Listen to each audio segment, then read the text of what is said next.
Good morning and thank you.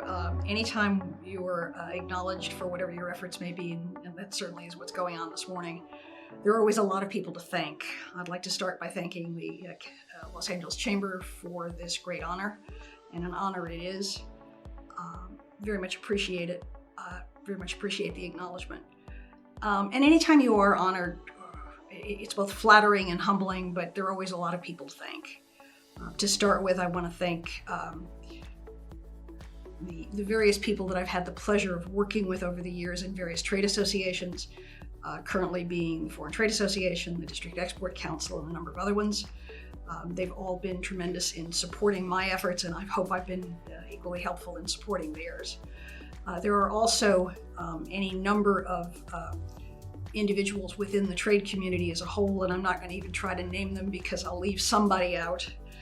But I do want to also acknowledge and thank my law firm for their support over the years. I've come up with a number of what might otherwise be seen as kind of harebrained ideas, and they've always been able to back them. But most of all, I really need to thank my family. I get asked a lot how I manage to do what I'm doing, and the answer is they put up with a lot of crap from me. I come from a long line of pushy broads. I've used that line in a number of occasions, and people kind of chuckle and shudder a little bit, but I explained that it really came from my grandmother and being a widow in her 20s in the 1920s and having to support her family, and at a time when women didn't work and were actually basically only at home, and certainly if they did work, they didn't have responsible positions. She went from Vienna, Austria to open her company's accounting practice in Budapest, Hungary.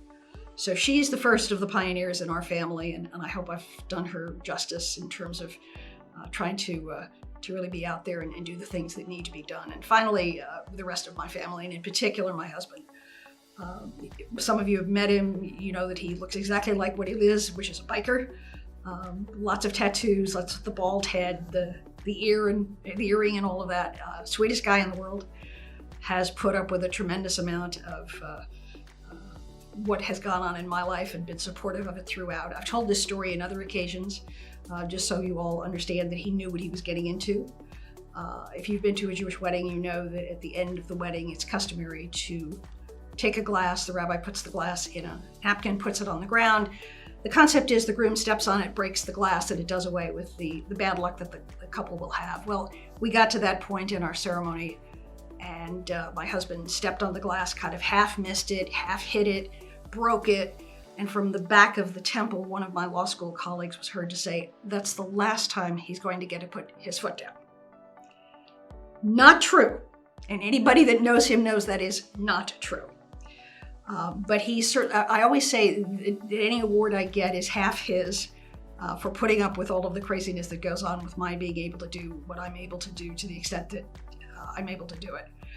And then finally, we have a lot of issues going on right now. There's a Chinese, I call it a proverb, other people call it a curse, which goes, "May you live in interesting times." And we certainly do.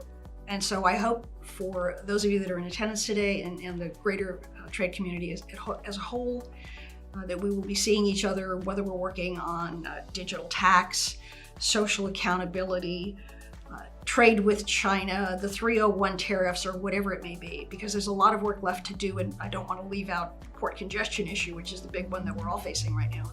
But I certainly hope to see all of you there. Finally, I'd like to thank again the LA Chamber of Commerce for this honor. Thank you also to the audience for your attention, and have a terrific World Trade Week.